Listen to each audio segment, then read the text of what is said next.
swear on the court. I myself. Oh, dear. Right, guys, welcome to episode 3 of Talk Up with me, William Winter. We'll skip past Jay. Jimbo J. Yo. Jimbo J or Jimbo James. We need to come up with a Talk Up nickname for you. In fact, that's down to you two. No. New competition, right? From this episode, guys, we want a nickname for Jimbo that sort of disassociates him from his day job. So anything we say here will not be used in a court of law against him. And then you got Jay, who's on his last warning now. I mean, it's just getting ridiculous. So it's out, man, isn't it? It is, yeah.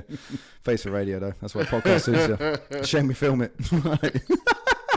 Oh dear. Right, Jay, what you got for us this time? Right. First things first. Let's warm up. I've got a question. Let's go for it. I haven't stretched. Right. Favorite series? 5 seconds. Go. Series of what? An Artful series, Artful? Or? No. Like I'm just being a nerd. No. We haven't got time for that just yet, right? But favorite series, like television show. Favorite series. Go on. Prison Break. Prison Break. Ooh, good one. Vikings. Ooh. See, I haven't seen that. I've heard a lot of things about Vikings. Awesome. I saw the first 2 series, and then the third one, I just lost interest. I won't lie to you. I know what to do with you right now. There's so many good ones. Power was awesome. Mad Men is incredible. The Wire. The Wire is awesome. I really like Suits. Breaking Bad. Suits, Breaking Bad. Dark. Sons of Anarchy. Okay, name a series that you've watched more than 3 times back to front. Just me? Scrubs. Really? Yeah, I've watched Scrubs quite a few times. I think Prison Break for me. Yeah. Yeah. I've watched Vikings and Sons of Anarchy. Yeah, but you're kind of one of those people that likes to do that, where you can just rewatch. Do you know what it is? Because I got tinnitus, yeah. Right? So my ears are constantly ringing. So when I'm in a quiet environment or it's completely quiet, it drives me nuts. So I have to have something on in the background. Yeah. But if it's something new, then I kind of lose focus. So if I haven't watched it, I'll be like, and I won't get what I'm doing. But if I know what's happening, it just kind of like background noise. Right. Okay. So that's why I do it. Oh, fair play. All right. Well, great stuff. There you go. Anyway, we're going to delve into today's topic, which is trade shows. Trade shows. Okay. So, are we pro or are we against having trade shows? Discuss. You'll be pro having a trade show, won't you? Yeah, I think it's a good thing. I don't go to many, but I think the idea's there. I think we need to have them. Yeah. Well, everything has a kind of like a show of some sort, doesn't it? So. Yeah, every industry has a show. Or most. To be fair, most industries our size have multiple shows. We've only really got the one. Do you know the thing I'd like to see different with trade shows? What? Brands not trying to oversell their product. I know that's the idea of it at the moment, but why can't there be something different, like competitions, in terms of like, go there, like who can wire this up the quickest or whatever, more involved for the electricians going there. Take notes for our next trade show. Yes. Yeah. No, that's a valid point. I think CF Live did something similar, didn't they? Well, some of the manufacturers. I'm not sure it's at the Wago stand. It's down. Well, no, they had that sweet confectionery type thing, didn't they, for Wago? That where everyone bum rushed the stand like mental, didn't they? It did look good. Yeah, that did look good. Meanwhile, Jimbo was over there on the Super Rod stand. Like, I want one. Do you know who I am?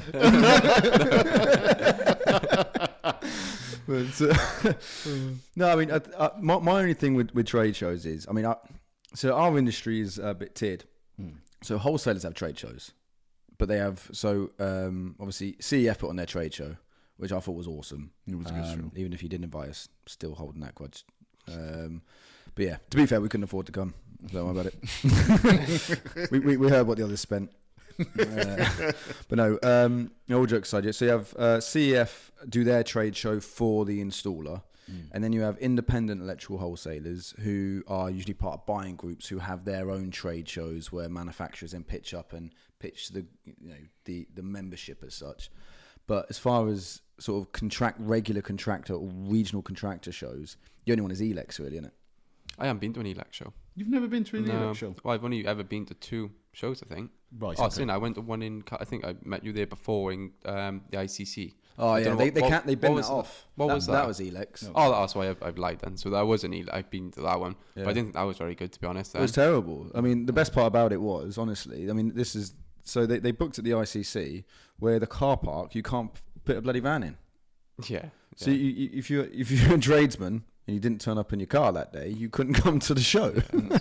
And they charged you for they charged for parking as well, which was poor. I did enjoy that CEF live one. I thought that was a good one, but I went to a solar one recently. Right, okay. I think you got solar storage. Yeah. I went. I hated it. Did you? Yeah. Why? Any reason? Just we was walking around. I went with one of the boys, and the people were coming out of their stands to try and stop us where we were walking to try and sell us stuff. And I was just like, this is just so much to sell your product. I get you got to sell your product. I get that, but relax a little bit. We just want to have a walk about, see what's about, kind of thing. Do you know what I mean? 100%. That's a different market space, though. So that solar storage was very much inverters, battery storage, EV chart, anything kind of renewable sphere was there. And I noticed from a lot of, they're not electrical companies. Like if you look at sort of the traditional brands in our industry, what we're used to, okay. But I noticed from a lot of their sales reps and people there, they always strike me as, and this is no disrespect to anyone, I mean, they're probably not listening, but because they're not electricians, but they're very much kind of second-hand car salesman type approach of, or like, you know, your door-to-door window salespeople. They're onto the next trend of, and that's that type of sales agent, salesperson, you know, a call center type, human. Yes. Numbers game. Because there's a lot of end users went to that show as well. Yeah.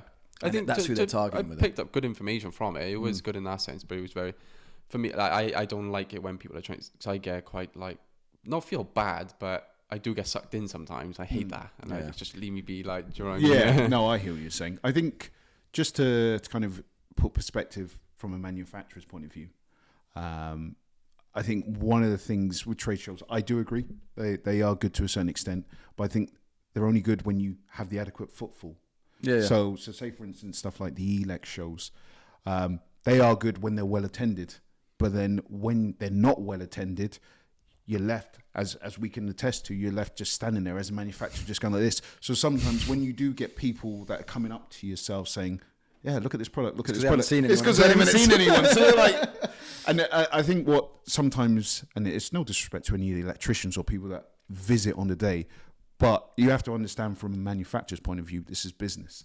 Yeah. Like you're looking, you've invested so much in this event. It's an ROI that you're looking for. And the fact that, say for argument's sake, myself and Will were at a trade show, the amount of money it costs the business for both of us to be out, and the fact that we're not actually getting any return or any. Sorry, Karen. What do you expect to gain from a trade show or whatever from a manufacturer's point of view? Well, that's a great question, actually. Yeah. I tell you what, I've been thinking about this a lot because our industry, it's difficult, right? So the first thing obviously is awareness. Okay, so you're going to pick a. So again, you're pigeonholed in our industry because EICR'S is really the only contractor-facing trade show that happens across the country every year, right? So you're going to pick it either based on because you're strong in that area and you want more people to see it, and you know you're going to get a bit of, you know, you've got a lot of wholesalers already stocking your product or what have you, so you can, you know, you can create interest on the day and channel them back through a stockist. That's one option. Two is you have nothing in the area, no presence, no wholesalers, no one knows you exist. So you pitch up a trade show there to generate interest. That's what you would traditionally do. Okay. So in that respect, you're trying to gauge, I suppose, somehow, well, if we picked up a wholesaler, let's say we've done a show in Yorkshire, we picked up a wholesaler in Hull and we didn't have one before, well, you can kind of trace that back to kind of visibility. But for those trade shows, you're trying to get wholesalers. Like a lot of electricians I know that go to events are just kind of look for free stuff, just to wander about. Just 100%. They couldn't care about how much you sell or how much. They don't really care about your business as such on an electrician's point of view. No, it's go and have a day out. What can we see? Oh, that's interesting. Or sometimes they go because they want to see a specific manufacturer or they might have an issue or a question, or they've seen something these days on social media and they want, like we actually had a lot of people in the last two shows come to the stand because they knew we were going to be there and they hadn't physically seen us before. And obviously with the socials and things like that, I just wanted to come and say hello and have a chat, which was awesome. But there was no sort of revenue aspect to that really. It was more of an awareness thing. But what I was going to lean into was our industry and the way manufacturers have to trade to electricians is through wholesalers. It's like an unwritten law. It might actually be written somewhere, I'm not quite sure. Right? But if a manufacturer was to sell direct to the contractor, that wholesaler would no longer, well, wholesalers nationally would no longer support that that manufacturer. So you're kind of pigeonholed into that supply chain, which means at a trade show, you're limited to the success you can have financially because I can't sell you anything on the day. The reason EICRS does as well as it does, in my opinion, is because it's got the tool fair there. Yeah. Where you as an electrician can go there on the Milwaukee stand and buy anything you want. You can go there Super Rod and buy whatever you want. You can go, and all those guys are the reason, and they do big deals on the day. They're the reason that electricians actually attend those shows. Yeah, I was supposed to say, like, yeah, for me, if I was going there seeing like cool tools, good deals, good prices, that's why I'd go to. And then while you're there, you kind of have a snoop round. So I do think the model itself is limited, not really by the trade show as such, but by the fact that you can't really, what are you going to do? So, oh, Jay, yeah, love you, consume it. Thanks for showing me. I'll have 2 12-way boards. Can't sell him. Where? Like, it's, you know, in fact, having Sam there at the Coventry show was the first kind of almost type of way we would do that, because where he's got his electrician's pod dot shop, he had that on there. He was giving away, like, I don't know, it was a free pricing packaging or 5 off your order, whatever it was. Yeah.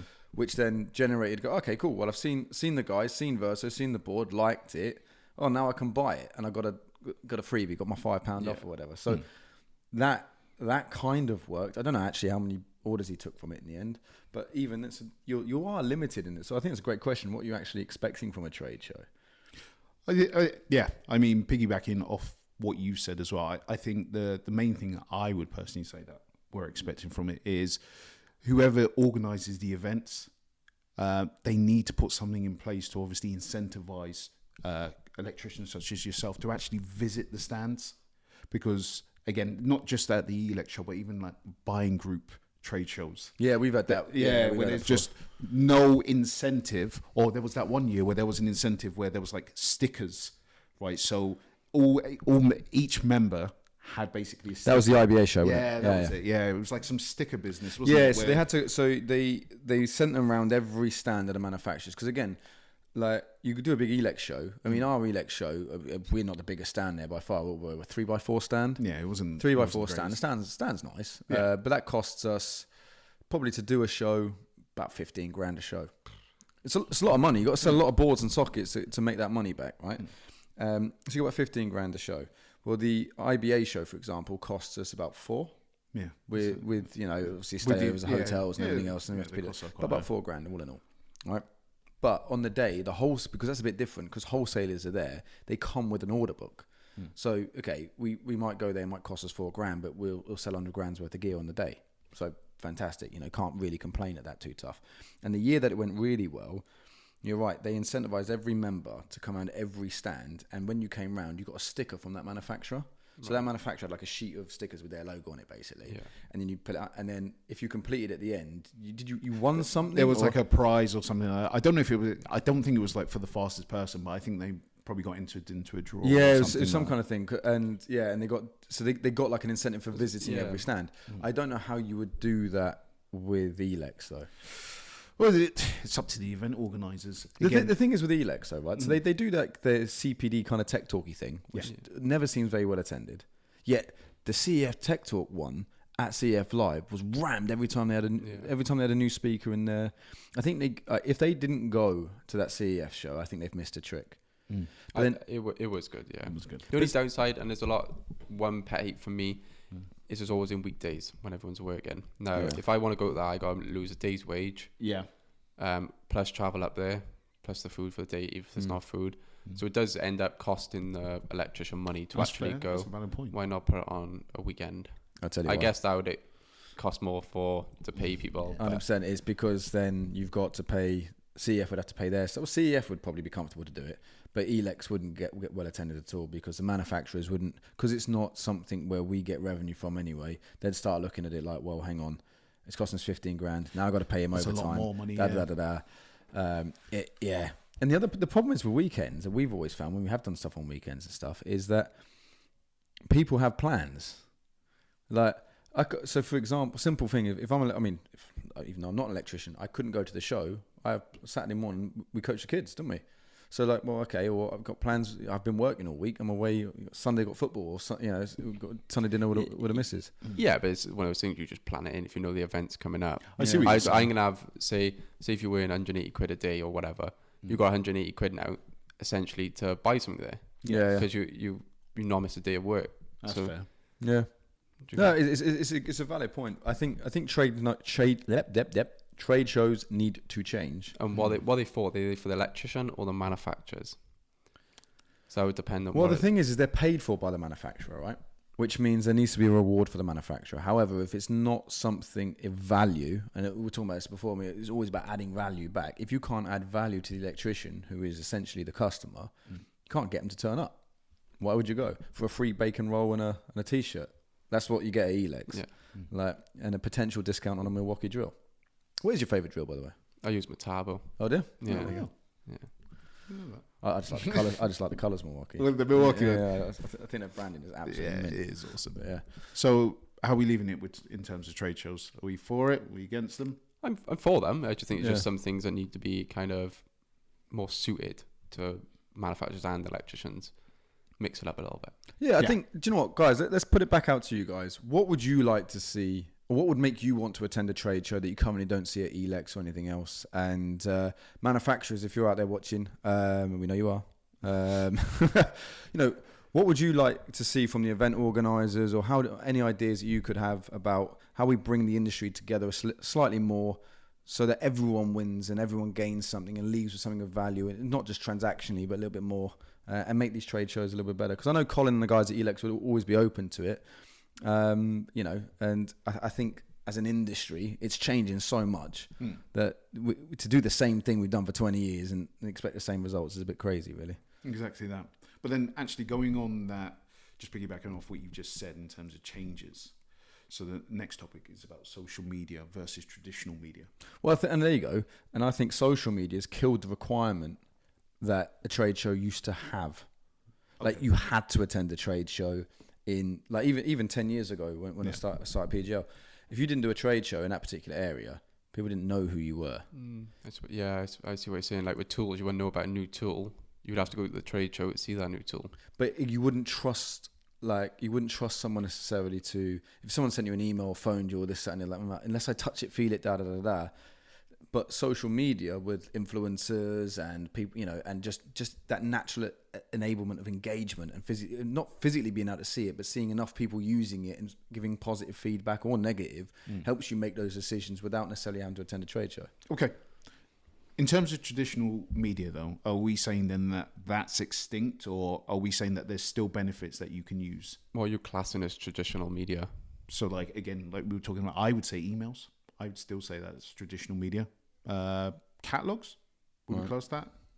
Oh, like newspapers. Yeah, newspapers, things like that. Would we say, like trade magazines? Trade magazines, would we say that that's a thing of the past, or would we say that, they've still got some form of contribution that they can give? I think they still got some form of contribution because the older guys in the trade, which they still are, they still probably prefer to look through a booklet than they would on Instagram. Yeah, I agree with that. So maybe it will die out over probably the next 20 years or something, but I think now it's still definitely got a part in it. Right, okay. Here's a question then, right? So as a younger electrician, do you ever pick up the professional electrician? I do. Right? Yeah. What do you look at in it? Just have a nose through it. Like if I'm sat in a van, just coming from the wholesaler, it's got 5 minutes, I'll just have a nose about in it. Do you ever notice the marketing in it though? Yeah. Definitely. Now with me doing my newsletter, I can see like kind of what's going on in there. But I think, again, a lot of electricians and myself, I'll just skip past this, that was clearly advertising. I'm just looking for the cool little pickup notes or, just general little advice or tips or something like that. Right. Yeah. And especially they used to have that code break. I don't know if they still got it. The code breaker. In the back. Usually I used to go straight to that and just look at that because it's like something to do in it. Then they used to have like the worst installs that they could find in the back of there as well. Something like you got the code and what, like, I know what you mean. Yeah, something like that. But yeah, but that's what I mean. I mean, because we've in the past we've spent thousands of pounds putting sort of print media into ECN. We've done professional electrician. It doesn't really work, does it? We've never seen anything of it. But my gripe with traditional media, if you like, and emails, yes and no. I mean, as I kind of explained in a minute, is like you've got no insight into if it's any good.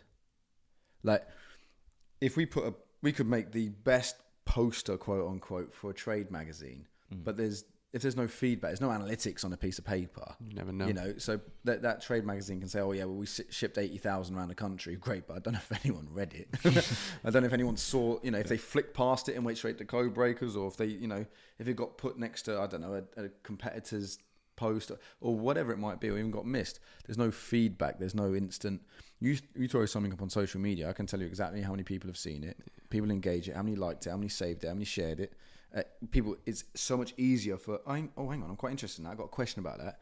Fire you a question. Yeah. If someone's got to go through the process of finding your website or making a phone call or whatever it might be, they're just not going to do it in this day and age from a print publication, in my perspective. You never know who's reading it. That's the in terms of the older generation or whatever, or people who are reading it.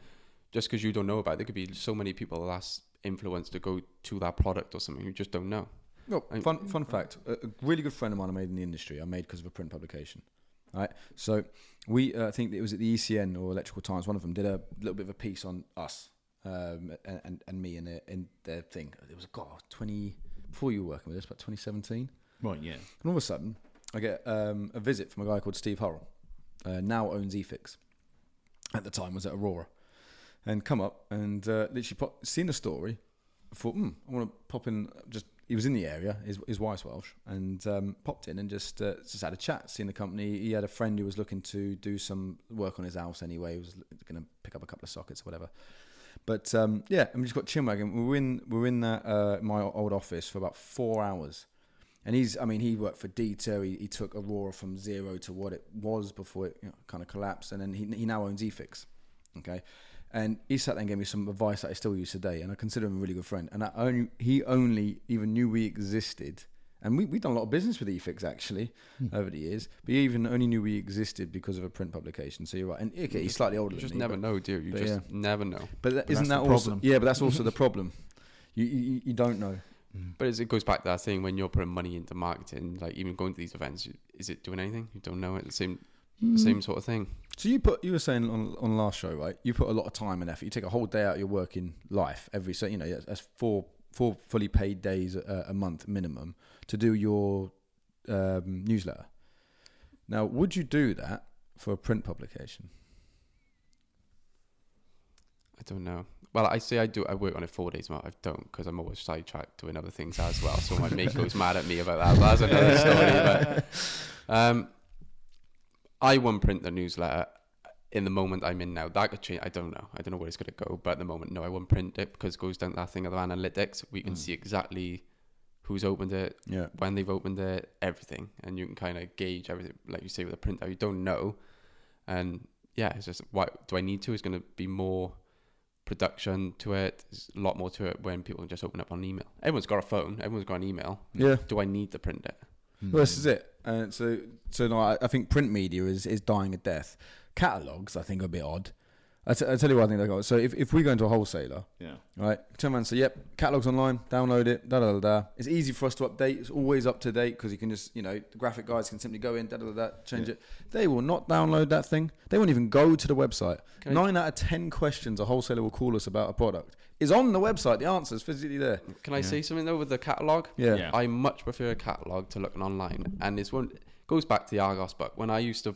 Mate, the EICR'S book was a book of dreams. Circling Christmas list. That's it. Talking in the corners. Literally. I was on Toys R Us or whatever it was the other day with my son. I was like, right, try and pick. It was so awkward to try and find things instead of going, right, there's a book, go through it and circle what you want. And it's kind of the same with us. We can actually go through a book, and I feel like you see it more clear in a book than you can online. I see where you're coming from. I thought, if I'm being honest, and it sounds like I'm trying to stereotype here, but I thought it was more of an elderly thing. So like the elder generations would prefer the hard copy stuff, whereas the younger kids would probably, I've got it on my iPad there, I can just search through it, this, that, and the other. I personally prefer a catalogue. Yeah. Well, unless it's a really good website where you feel like you can see everything, you haven't got to scroll and stuff like that. So I find when I'm like shopping for tools, again, I'd rather look through a catalogue than I would on a website. But that's just me. I don't know what other people kind of... So before you mentioned all that, I was very much digital.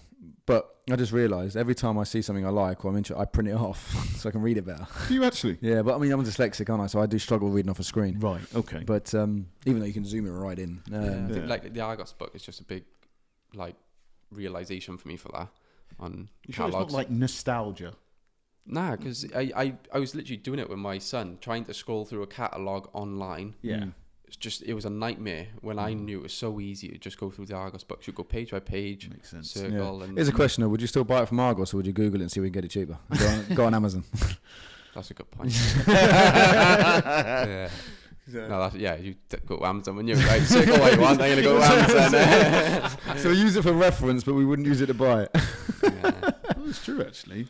Well, the reason I say that is I've noticed that most electricians will have one of two catalogs in their van: a Screwfix catalog or a CEF catalog, even if they don't shop at either. Yeah. Because What catalogs do you have? None. it goes online. You need to pick one up. But I notice that most when I go to wholesalers and stuff. In fact, most other wholesalers have a CEF catalog on their counter.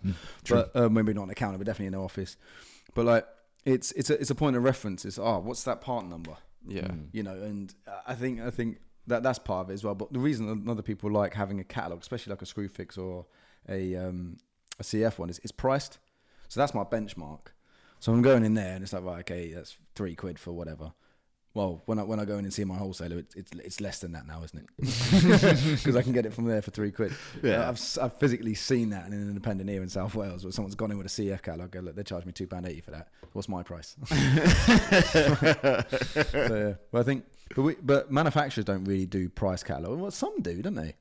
What, the price catalog? Yeah, I've seen a few do. No, I'm not going to name the one I definitely know does because they're a direct competitor. But does it make sense, though, to do that price I catalog? don't think so, especially in the current market where prices fluctuate so The much. Pro, obviously, an online catalog. If you're looking for one specific thing, you just type it in. It pops up. You're not going to scroll through a catalog, so that's a massive bonus straight away for an online catalog. But just going back on, so obviously we're talking about the social marketing, media marketing versus traditional media. Sorry, I'm getting my words mixed up here. Are there any? You're nervous. Are there any negatives about social media marketing? I think it's becoming really noisy. You cancelled culture. The cancel culture. Oh, there's an episode in itself, isn't it? Careful, we might get there. Yeah. you may or say one thing wrong, you got that potential. Just be like, you finished. Yeah, but we know that's happened to some people we know personally, isn't it? So that's a good point. It's a judgment by social media these days, isn't it? Rather than, I mean, you see it with footballers and other people like in the celebrity line, like they are guilty before even given an opportunity to plead a case, just because the public opinion, the sphere of digital public opinion is louder than anything ever before, I think. Yeah, but then just going on like the topic of in terms of our industry, is there anything that you can see in terms of, I don't know, contractor posts or manufacturer posts that you feel it's not right? How do you mean? Like exaggerations in terms of products, in terms of quality, in terms of standards? You're trying to get me in trouble. No.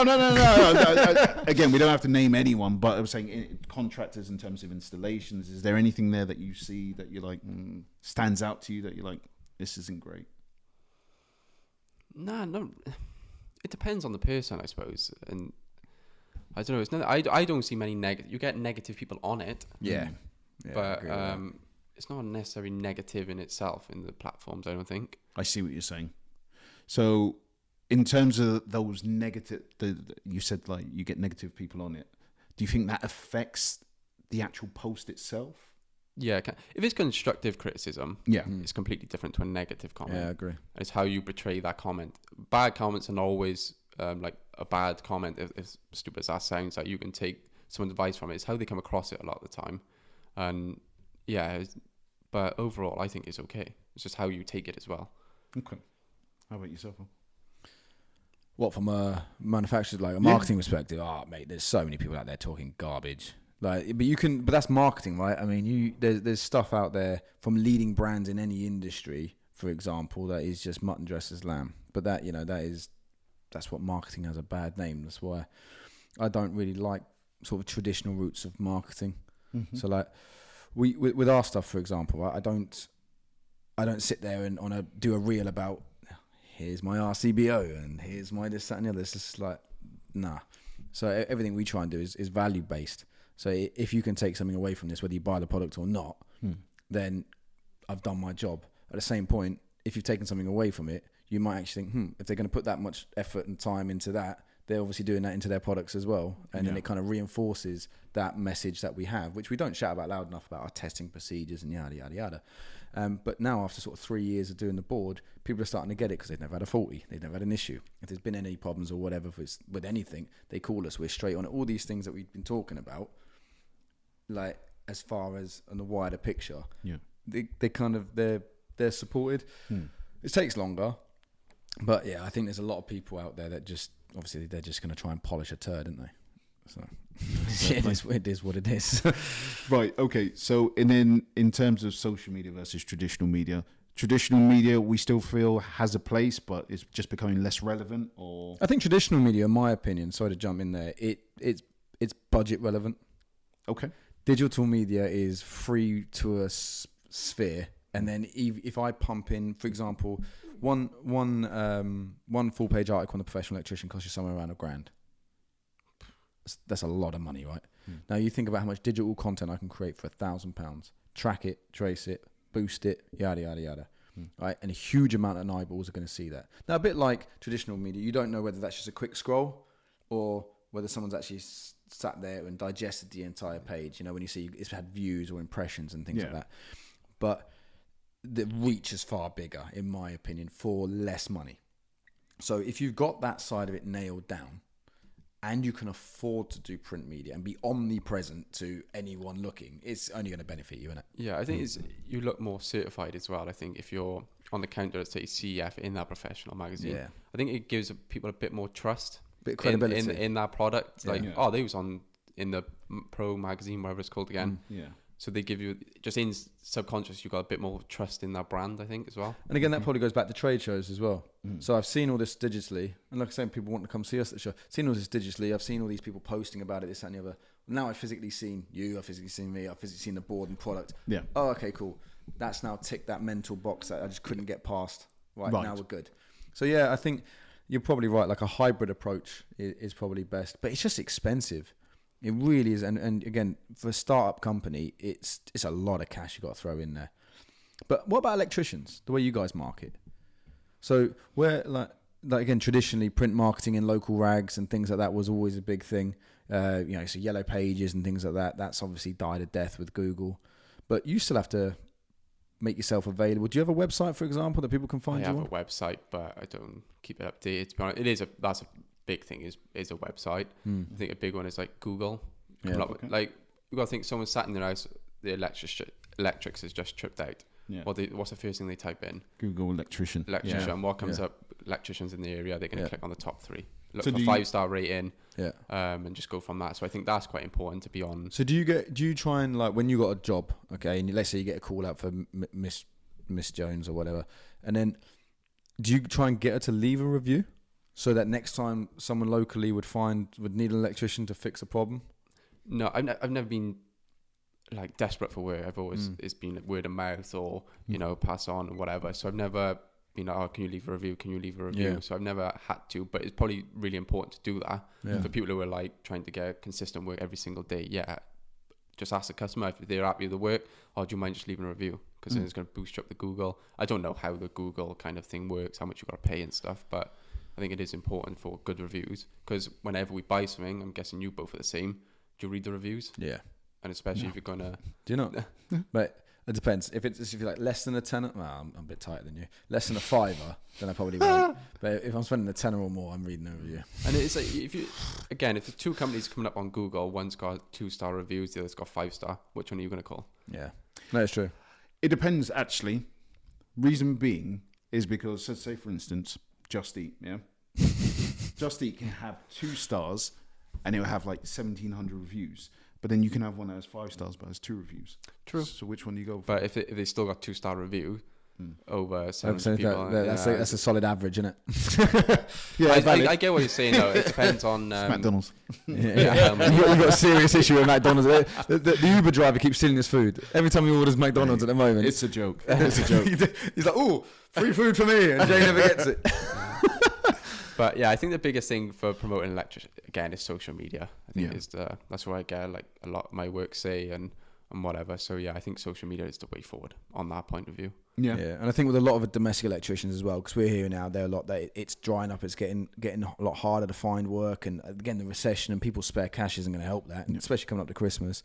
You know, maybe going in and when you do a job, ask someone to put a review on and just be a little bit more. Maybe get a business card or some kind of card printed that has a QR code on it that so someone can very quickly scan it, leave a review, thank you very much, jobs are good.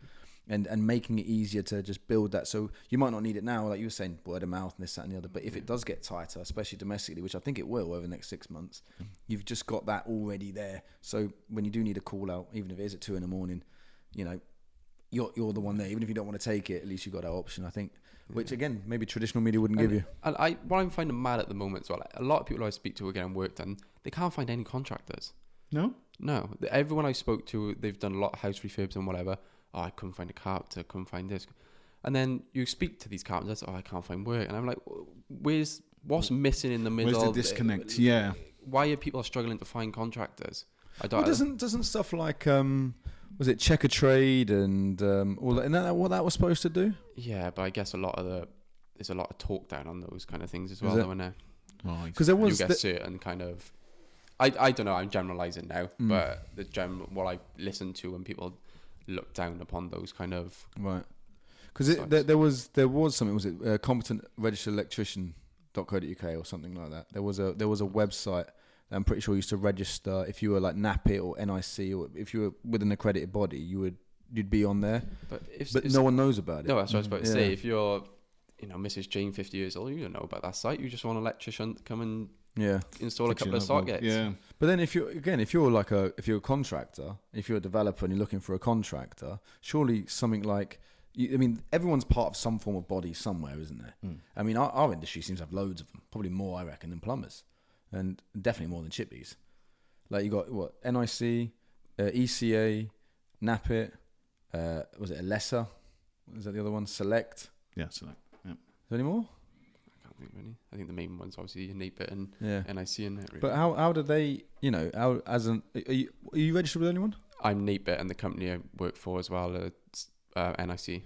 So how do those governing bodies then support you and help you find work or help people find you when they need an electrician? I think you kind of go on their register, don't you? Right. Okay. But I never heard of work coming from it, or anyone that's got work from it. That's mad, isn't it? I don't know how how's it work? You want a point scheme? I don't know. I don't know how it. That's a good point. How would you differentiate between one NIC registered electrician and another one? Yeah. Well, there you go. Well, there you go. If you're from the NIC, drop a comment. Drop a comment, or come on. It would be good on their sites if they did kind of, not a leaderboard, some sort of point scheme. So if you've done one job, you get like a star or something. If they left a good review, you could build up like, right, you've had this many stars, or I don't know. You know, that'd be good though. Well, because we were looking at launching an approved installer program, okay, which keeps getting stuck in the mud because, like most things here, it's one of these ideas that I have, and I get like 60% of it done, and then something else needs doing, and it gets parked over here, and 3 years later, I was like, shit, still haven't done that.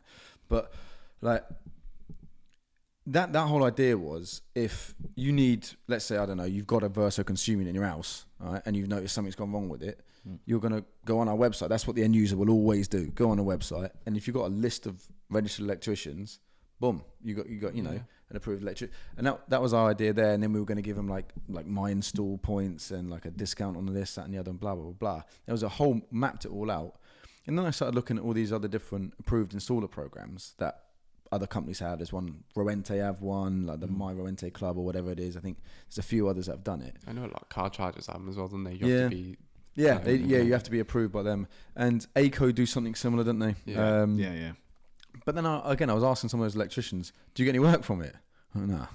Yeah, so how's it? Yeah, I'd like to know how it works. Something to look into. Yeah, but again, maybe as an industry, there's something there, like you say, that's missing, especially between developer, contractor, etc., to kind of net it all together. Could do a separate podcast on that in total. Like, well, there you go. But, we're just coming up with topics now, guys. That's it. Feel free to throw your ideas in the comments as well. All right, talking about topics. Next one. Yeah, go on then. Yes, next one. Drive to EV. Ooh. Is that a pun there? No, it wasn't a pun at all. No, it's just in the script notes. Drive to EV. James, you want to start us off on this one? Oh, 'Cause I know you've done some heavy research into it. yeah. You're our resident EV expert. No, definitely not. The closest one we've got. It's a difficult topic. It's a lot of thing going around about it at the moment, and like bad talk about it. And is it worth fitting them? Is the big question. And for me, now at the start, yes, I think it was, but now it's not. Again, it's that race to the bottom. It's just. So you're talking it from an installer's perspective. Would you go around the rigmarole of becoming an EV installer? Even commercially, obviously you're mainly industrial and commercial because you've got them big 22 kilowatt monsters and things like that. Surely there's money in that. We fitted some, but that's because they are clients for the factories or whatever. So we'll do them there. But I'm not going out trying to compete against domestic people to try and get to fit EVs or whatever. Do you know what I mean? I just don't think it's worth it. People are just slamming them in. How can you compete with that? I've got so many issues with the way EV installers don't have to be proper electricians. Yeah. Especially when you consider the consequences of it if it's done wrong. First of all, right, you put in an EV charger, whacking it in wherever. Yeah. Right. That is being plugged into potentially $100,000 car. Okay. It's coming from the mains. Now I got sent something by a contractor which he wants to come on, so I'm not going to name it just yet. And there's a particular unit that splices the tails basically. Yeah. I thought they banned them now, haven't they? Well, I know he started a petition to try and get them banned, right? Because they don't even hold a BSEN number because they're initially designed for overhead lines. Right. People can't tamper with them. Yeah. Right. Fair enough. But I can't find where it actually needs one. So I was coming through. I can't actually see where it would sit within a BSEN reg or within 7671. But they basically splice the tails, so they're coming straight off it, and boom. Straight, you got these Mickey Mouse Cowboy EV charging installers throwing up an EV charger. It's freaking dangerous, like. So you don't have to be registered then, or is there some form of registration that they need to do for you can just go and install one, can't you? But there's obviously courses for it. I'd say to anyone, do a course, because if you've got you're a registered electrician, I would say go do a course. If you've got regular clients and they want one, they'll probably come to you and you can do it, and you can still put in quotes for people. It's not to say you're going to get a lot of those jobs if people are fitting them a lot cheaper, but. To try and just solely do an EV business or something, I think is going to be very difficult if you've got a high standard of work to compete against some of those companies who just 100% agree. And especially if you're going to do it properly, making sure it's properly RCD protected with the right devices. And again, because this is the other thing, if that's going back to a consumer unit, that is when you're looking at it, okay, hang on, you've got type AC RCDs in there if you've got an RCD in it at all. Well, hang on, now we're talking a board change because I've got to do it properly because I'm a registered electrician and da-da-da-da-da. All of a sudden, your £500 install has just become £2,000, right? They're like, well, no, it's all right. Dodgy Dave's going to do it for £300. So that's the same with a lot of jobs, and it's not just EVs. EICRs is a big thing because there's a lot of EICRs that literally aren't even being done, isn't there? They're just ticking boxes. It's such a nightmare of EICRs. I try and do like a good standard EICR, but that price is never going to compete with some people who'll just go in and. People don't realise how much work is involved in the ICR. It's how much work you want to make it though. Like you can beat around the bush with EICRs, you can limb a lot, you can word things so you don't have to test certain things. So So you can get two different EICRs, one that's been tested at a high standard and one there's nothing wrong with it technically, but it's just been tested at a crap standard. And how do you explain that to a customer? How do you show them that before the job's even started? So funny, I was speaking to a guy called Malcolm Davis who works on Optimised Retrofit as part of the Welsh Assembly, right? And he's advocate because he's got a big issue with this MCS thing with solar and again the deregulation like by Octopus and things like that. And his big thing is the only way you're going to drive legislation and improve quality standards of work when there's so much grey area because the legislative bodies like IET, for example, can't physically. If they made an EIC like you had to do it and they were really clamped down, you wouldn't 50% of the workforce in the electrical industry would be out of a job. So I understand their scope, but what he's suggesting, and I completely agree, is there needs to be other incentives. Okay, so for landlords, for example, on EICRs, well, you should get, if you can prove that you've got an EICR to this standard, maybe you get relief on your insurance because the likelihood of you having electrical fire, for example, is massively reduced. But there needs to be some form of either governmental or insurance or some kind of understanding or collaborative work between associations to make it, because at the end of the day, it's your client that pays your bills. Okay, so if your client is completely price predicated or value predicated or whatever it might be, if you can show him, look, I cost you an extra 150 quid on this EICR, but it's going to save you another $5,000 on your landlord's insurance over the next 5 years. Like, yeah, there kind of is a thing with that at the moment. Because a lot of factories get their EICRs done because their insurance asks for it. So if you've got a satisfactory report, your insurance comes down. So there kind of is that. I don't know who looks through it. Is it the insurers who's looking through their EICR? Possibly. So Because we have one with ours, I mean, like pat testing. Yeah. So we have to have things pat tested right, as part of our insurance documents. However, if I knew a friendly spark, for example, not saying that you would do it, say, look, here's 100 quid, just do me a cert. Yeah. And that's what's happening a lot. Probably not commercially, because it is again more money, bigger problems, bigger cable equals more money equals more risk, right? Domestically, however, and especially when you're talking about domestic landlords, they're the ones skirting a lot of it. And I know people that have done EICR or gone to do an EICR, okay, and priced the job, and they're like, no, you're like exceptionally more expensive. And they're like, how are you getting this quote? And then they're seeing the EICR and like, this geezer's not even been here. Like, physically impossible. But that's a big thing in the industry, and I don't know what the answer is to sort it out, because there's not going to be one person that checks through every EICR. It's not possible. No. So how do you? But maybe digitizing it? What about how it is would that work? digitized, really, isn't it? We all, I suppose, for me, yeah. I've used the NAPIT, or if you're NIC, you use the NIC form. But again, they're not checking through them. Yeah, no. Well, there you go, guys. Again, jump in the comments if you think there's a way of improving that in the industry. So again, to reduce risk and help electricians do a good job rather than get beat out by our mate Dodgy Dave, or Cowboy Steve. I don't know, we've got to come up with better names. Cowboy Kev. Cowboy Kev. Yes. Cowboy Kev. Yes. Cowboy Kev. Trademarked. If anyone steals it. But yeah, beating out Cowboy Kev. Let us know. Talking about Cowboy Kev. Yes, we are. Next one, Cowboy Kev versus the Qualified Spark. Say again. Cowboy Kev versus the Qualified Spark. In what context? Yeah, what's the question? I don't know, mate. It's on my script notes. It just says Cowboy Kev versus the Qualified Spark. How you compete it? Let's go with that first, and then we can move on. I think we've accidentally started to touch on it already, really. Well, yeah. I think a big thing is I explained to a customer, like, funny enough, I had a meeting the other day with a factory manager, a maintenance manager, and we was talking about EICRs, and I said, you'll probably find cheaper quotes on EICRs, but I said, we do this, this, and this. So if you do a similar thing in domestic, right, you may find someone who will just chuck that cable in, even though you've got no RCD protection, but we actually have to fit it because it needs RCD protection. You explain to the customer. Yeah. So when they get that other quote, and the guy said, oh yeah, I'll just put it in there. Now the customer knows. Right, okay. So, right, yeah, he knows what he's doing. He doesn't. So we're explaining to the customer the job, why we have to do certain things. Some of them may not care, but at least you're getting it across. You've got a better chance. Yeah. Yeah, again, I think maybe commercially there's more, because a couple of things commercially. Normally when you're dealing with a manager, it's not their physical money, right? Like you say, they have budgets yeah. but they also have standards that they've got to hit. Yeah. So why am I putting my neck on the chopping block, right, over the sake of your 500 quid? Right? If it's going to, like you were saying before, throw an extra 500-600 quid in an invoice, they're not going to check. Not necessarily not going to check, but they're not going to argue with you if they trust your standard of work. But Cowboy Kev is going to win Mr. and Mrs. Jones's work. Yeah. At least 60% of the time. Are you finding that a lot more now, especially after COVID, or?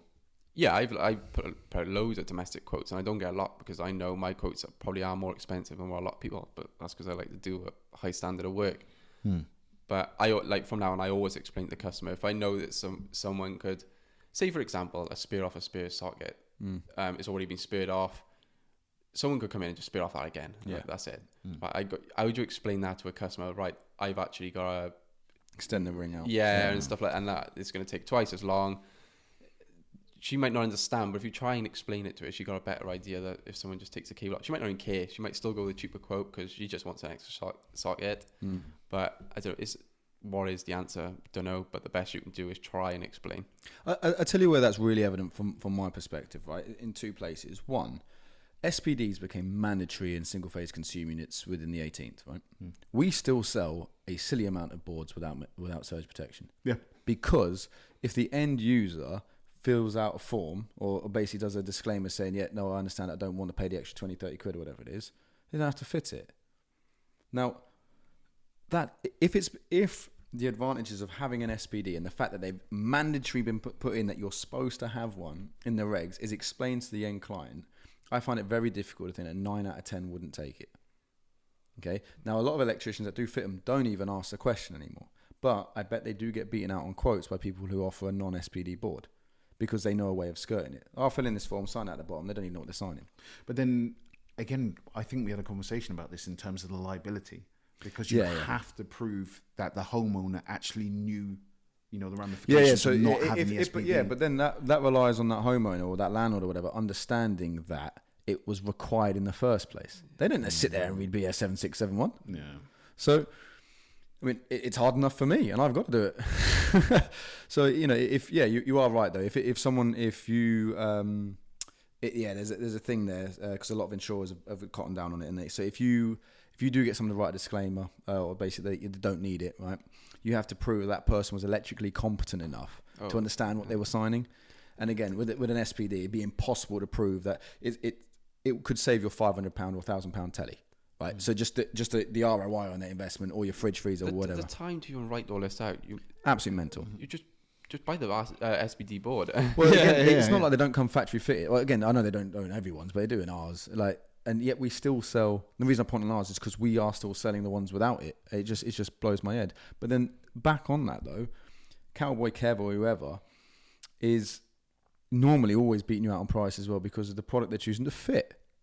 It's apples and oranges, down from cable, connector strips, the whole shebang. Okay, which we still sell split load boards. You have got to look on the other side. Some people have got families to look after. They need the work. 100%. So if they can cut the cost on materials, I think we do have to. I wouldn't do that.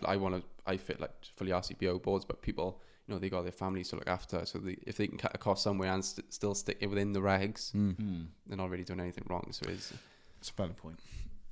Agreed, but to a point. But there's some grey there. Okay. There is some grey. I agree with you. I mean, I without getting my high horse about other manufacturers and just fitting crap in people's houses, that is over a period of time is going to become dangerous.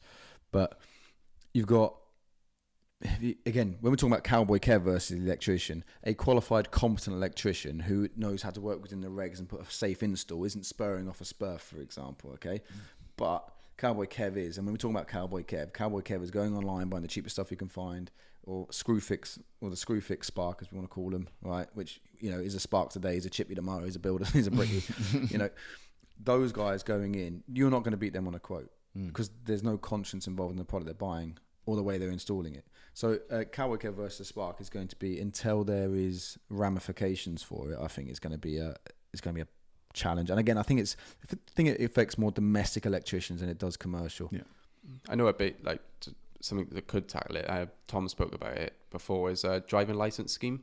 Okay. So if you're registered to the NIC or NAPIT, say if you get a call from a customer to report you, so you get a certain amount of points. So if you get a call again, you get another set of points to a point where you can get banned and you lose your electrician's license. Wow. So if you get that first point, I can't mess up again or whatever. That's a great question. Is there any ramifications for being reported? I don't know. Maybe you can lose your NIC, but you're not going to get. I don't know. Guys, do any of you guys know if you've if you've been reported to your governing body, or your work's been reported by another electrician? Because again, some of the stuff we see, especially on Instagram, where someone's gone they have to change a board. Yeah. It's only been fitted 6 months ago or whatever, because it's an absolute shower of money. 100%. They're going to kick someone off their scheme if they get money. I think it's a big thing. Yeah, I mean, there's a lot of people out there that aren't too particularly happy with a lot of the registered bodies because they feel like it's just a bit of a cash cow type situation. But yeah, that's a good point. And if you get kicked off at NIC, does it stop you going to nap it? Yeah. So, but yeah, it'd be interesting if there is something in place for if your work does get reported, and what ramifications there are for doing a poor job, or a dangerous job, even not necessarily a poor job. Because a poor job still works, I suppose. Like you say, if it's safe but it's just not good, that's still one thing. Pays the bills for some people who need the bills paid. All right. Yeah, I'm just thinking in terms of the bureaucracy of it all, like the amount of additional paperwork that would probably have to go into that as well. Because obviously someone's reported you and said, look, I think this is shoddy work. Then someone else would have to come out there, look at it, see as to whether or not it meets requirements. And it's a case sometimes you might get someone that just doesn't like the spark and says, you know what, I'm just going to call him and cause him some serious issue. I bet that happens anyway. Yeah. So, yeah. But again, let's just hope, it resolves itself. But we're supposed to be talking about sponsors, but we Don't have any. don't have any sponsors. Cool. Right, okay. Next one is Ux first, so Ux Jimbo. We've got a question. Ooh, question time. So, question time. Who's this one? Oops. I've got quite a few here. Isolate for life. You want to do that one? Yeah, isolate for life. All right, so this is from Isolate for Life. So he says, the Fire Brigade should not have as big a say in our industry as what they do. Non-metallic boards that are flame retardant should be the way forward. But doubt the IET will pursue this, as they don't want to be seen to do a complete 180 and scare the poop out the general population. Did you just bleep that out yourself? Yeah, I did. Just in case you missed it later on. Who are technically the most at risk from the failure of them and the DNO. Failure to regulate materials and installations. He says a manufacturer's name, which I'm not going to mention, but he says that this manufacturer suffers from this. They can't control who fits their products, so end up with so end up with a bad reputation, especially as they have the type AC RCD issue to work with. Who's going to tell people the equipment we thought made them safe exposes them to a greater risk because we at the time lacked the knowledge, but those who are making the rules knew? Incompetence or negligence. And then he says, bet that won't make the podcast either.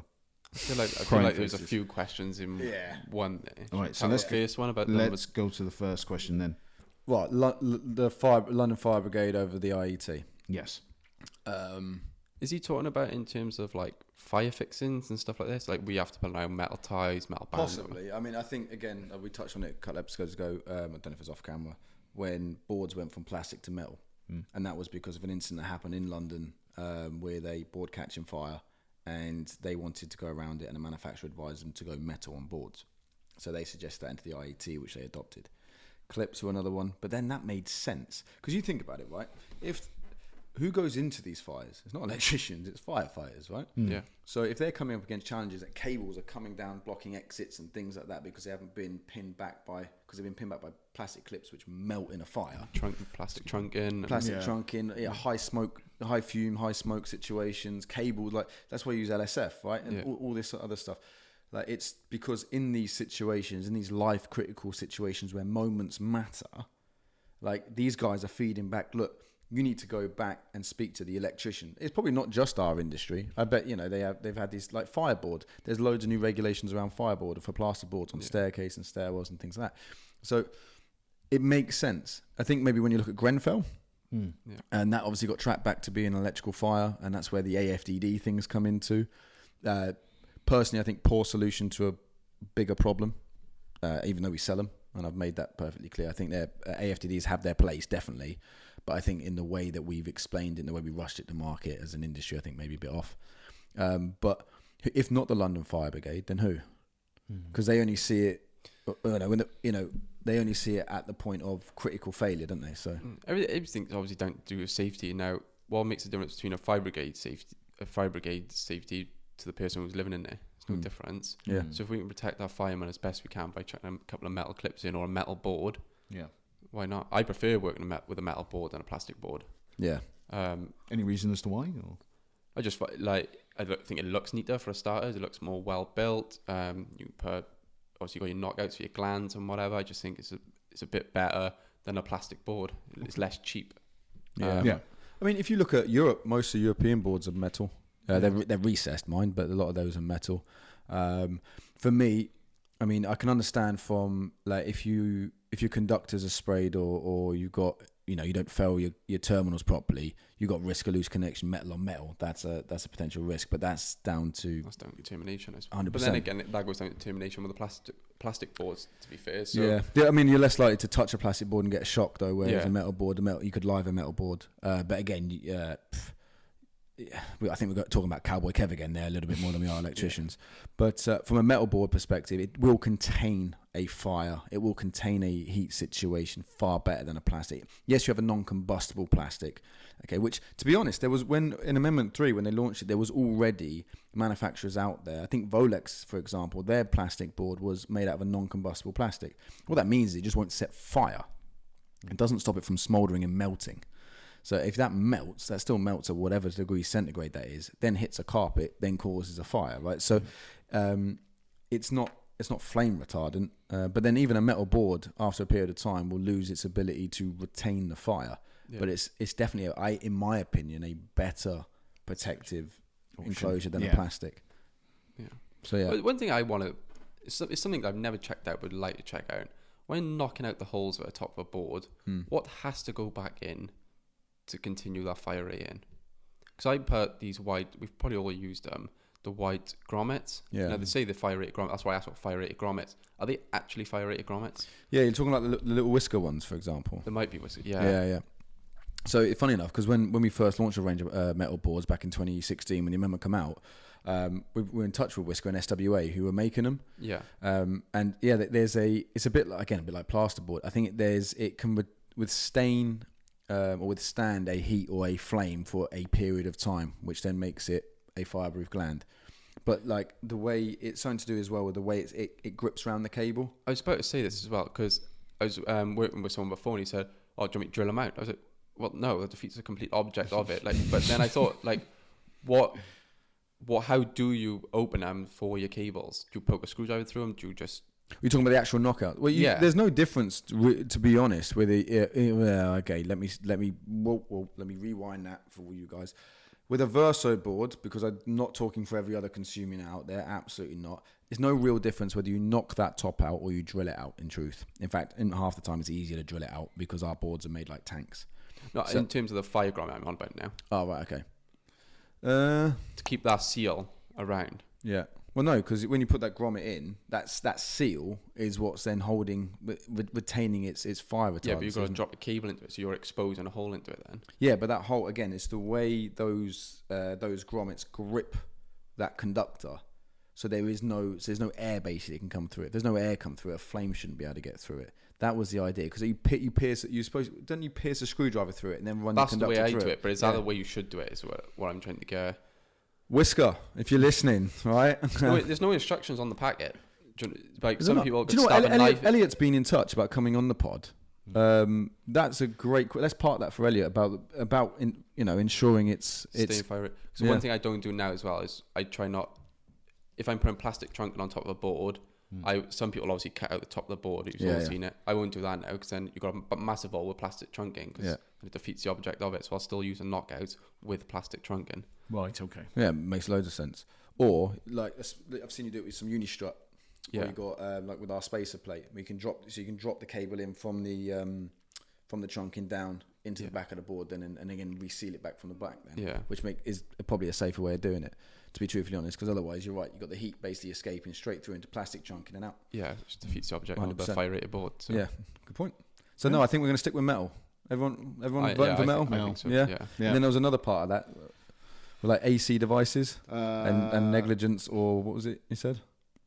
Right, hang on a minute. Yeah, so we've done that, and then he said, failure to regulate materials and installations. Manufacturers suffer from this, but they can't control who fits their products, so end up with a bad reputation. Then he comes over to, especially as they have the Type AC RCD issue to work with. Who's going to tell people the equipment we thought made them safe exposes them to a greater risk, because we at the time lacked the knowledge, but those who are making the rules knew.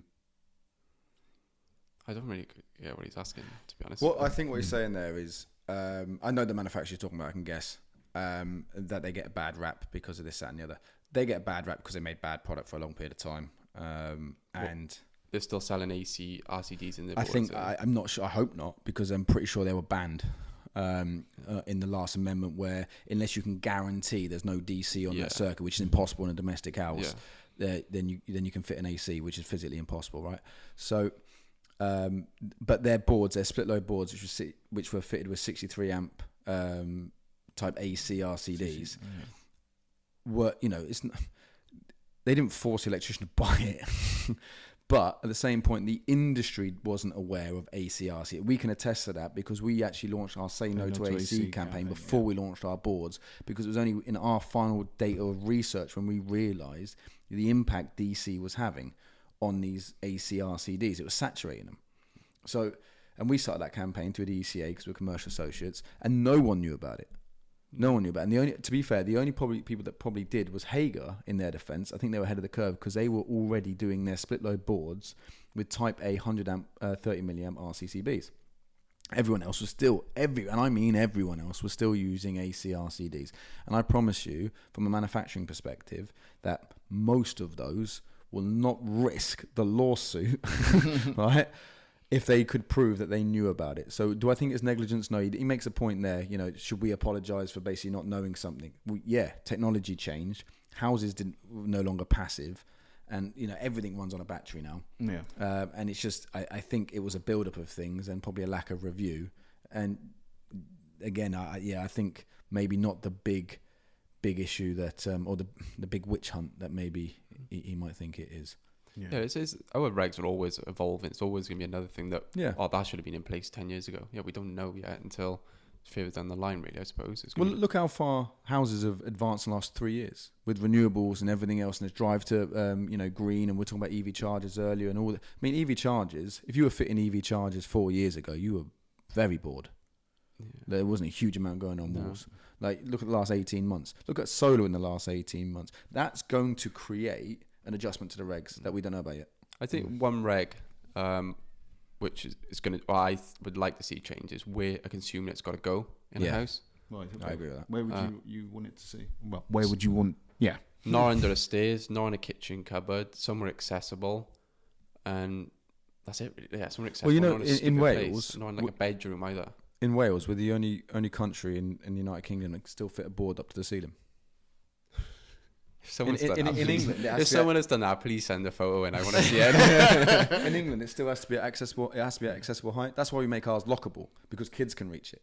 Okay. So if you're like on a wheelchair access or something like that, you can get it, because obviously if your board's up there and you're on a wheelchair and your breaker trips, it's gonna be slightly challenging to reset the breaker. So it's got to be at accessible height. But the only issue I have with that is, like I say, I've got 3 kids. And granted, one of them's this big, so we can't reach it. But they could easily fit it with that. So that's why we made all ours lockable as standard. But in England, it has to be fitted at an accessible height. And I don't think it can be fitted under the stairs. Is that just new builds, though? So what if you're going to do... Yeah, it's not retrospective. There's no retrospective programming to beat it. But then who's paying for that? Yeah, and then that's what it comes back down to, isn't it? But it'd be nice to have I agree, 100% agree. So do you reckon it will change? No. It's nothing worse than just crawling under a kitchen cupboard to try and change a board. I just can't see the logic in it. No. Especially if you're rewiring a house, just surely the engineering judgment will tell you, right, I'm not going to put it back under there. You put it somewhere more sensible. But you're right there. So if you're doing on a rewire or some form of retrofit or improving the installation, where you then become responsible for the design, I think you're right. On there should be a regulation, BS 7671, that says, right, you now have to move that to I don't want to call it a more common sense place, but give you locations within a property that you can't fit it. Yeah.